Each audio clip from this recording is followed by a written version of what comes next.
தமிழக அரசு வழக்கறிஞர் நியமனத்தில் அரசியல் தலையீட்டை தடுக்க நடவடிக்கை எடுக்க கோரிய வழக்கு ஒரு கட்சி சம்பந்தப்பட்ட அமைச்சருக்கு பரிந்துரை கடிதம் எழுதியுள்ளது என உயர்நீதிமன்ற மதுரை அமர்வு தெரிவித்திருக்கிறது. இதுகுறித்து என்ன நடவடிக்கை எடுக்கப்பட்டுள்ளது என உயர்நீதிமன்ற மதுரை அமர்வு நீதிபதிகள் கேள்வி எழுப்பியிருக்கின்றனர். பரிந்துரை கடிதம் குறித்து விரிவான பதில் மனு தாக்கல் செய்ய உத்தரவிட்டு வழக்கு விசாரணையானது ஒத்திவைக்கப்பட்டிருக்கிறது. முக்கிய செய்தியாக பார்த்து வருகிறோம். தமிழக அரசு வழக்கறிஞர் நியமனத்தில் அரசியல் தலையீட்டை தடுக்க நடவடிக்கை எடுக்க கோரிய வழக்கில் நீதிபதிகள் உத்தரவு பிறப்பித்திருக்கின்றனர். ஒரு கட்சி சம்பந்தப்பட்ட அமைச்சருக்கு பரிந்துரை கடிதம் எழுதியுள்ளது.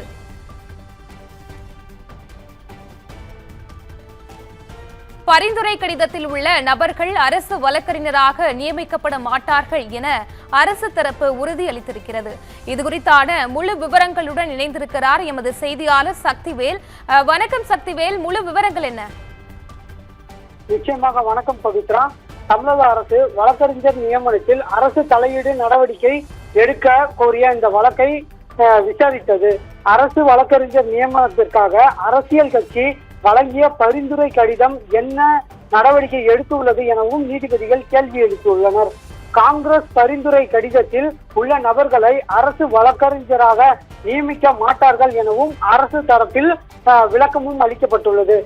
இந்த மனு குறித்து தமிழக அரசு தரப்பில் விரிவான பதில் மனு தாக்கல் செய்ய உயர்நீதிமன்ற மதுரை கிளை உத்தரவும் பிறப்பித்துள்ளது. அதன்படி மதுரையைச் சேர்ந்த வழக்கறிஞர் செல்வகுமார் தாக்கல் செய்த மனுவில் தமிழகத்தில் புதிதாக ஆட்சி கடந்த மாதம் பொறுப்பேற்றப்பட்டது. இந்த நிலையில் கடந்த ஆட்சியின் போது நியமிக்கப்பட்ட அரசு வழக்கறிஞர்கள் தங்கள் பதவிகளை ராஜினாமா செய்தனர். இதைத் தொடர்ந்து தற்போது உயர்நீதிமன்றம் மற்றும் மாவட்ட நீதிமன்றங்களில் அரசு சார்பாக வழக்கறிஞர்கள் நியமனம் செய்யப்பட்டு வருகிறது. அரசு வழக்கறிஞர்கள் நியமனத்தில் வெளிப்படைத்தன்மை இருக்க வேண்டும், அரசியல் தலையீடு இருக்கக்கூடாது, உரிய தகுதியுடைய வழக்கறிஞர்களை நியமிக்க வேண்டும் என ஏற்கனவே உச்சநீதிமன்றம் உத்தரவு பிறப்பித்துள்ளது. ஆனால் தற்போதைய ஆட்சியில் அரசு வழக்கறிஞர் நியமனத்தில் அரசு தலையீடு உள்ளது என்பதையும், மேலும் அரசு வழக்கறிஞர் நியமனம் குறித்து ஏற்கனவே வழக்கு தாக்கல் செய்துள்ளேன். இந்த நிலையில் தற்போதைய ஆளுங்கட்சியின் கூட்டணி கட்சியில் இருக்கக்கூடிய ஒரு அரசியல் கட்சி எந்த ஒரு நீதிமன்றங்களிலும் யார் நியமிக்க வேண்டும் என தனது கட்சிக்காரர்களை அறிவித்துள்ளது. அதனை அனைத்து சமூக வலைதளங்களிலும் தற்போது பரவியும் வருகிறது. இது முற்றிலும் சட்டவிரோதம். எனவே இது குறித்து அவசரமாக வழக்கை விசாரணைக்கு எடுத்து கொள்ள வேண்டும். அரசியல் தலையீடு இல்லாமல் உரிய தகுதி உடைய வழக்கறிஞர்களை நியமனம் செய்ய உத்தரவு பிறப்பிக்க வேண்டும் எனவும் இந்த வழக்கில் கோரிக்கை வைக்கப்பட்டது. இந்த வழக்கு இன்று நீதிபதிகள் சதீஷ்குமார் ஜோதிராமன் முன்பு விசாரணைக்கு வந்தது. அப்போது அரசு தரப்பில் ஆஜரான வழக்கறிஞர் சமூக வலைதளங்களில் வந்ததை வைத்து வழக்கறிஞர் வழக்கு தாக்கல் செய்துள்ளார் என தெரிவிக்கப்பட்டது.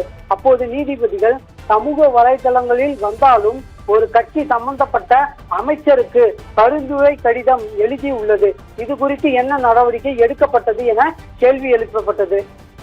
அந்த வகையில் அப்போது அரசு தரப்பு வழக்கறிஞர் மூத்த வழக்கறிஞரான சரவணன் ஆஜராகும் போது இந்த கடிதத்தில் பரிந்துரைக்கப்பட்டுள்ள நபர்கள் அரசு வழக்கறிஞராக நியமிக்கப்பட மாட்டார்கள் என தெரிவிக்கப்பட்டது. இருந்த போதும் நீதிபதிகள் இந்த கடிதம் குறித்து விரிவான பதில் மனு தாக்கல் செய்ய உத்தரவிட்டு வழக்கு விசாரணையை ஒத்திவைத்தனர். பவித்ரா,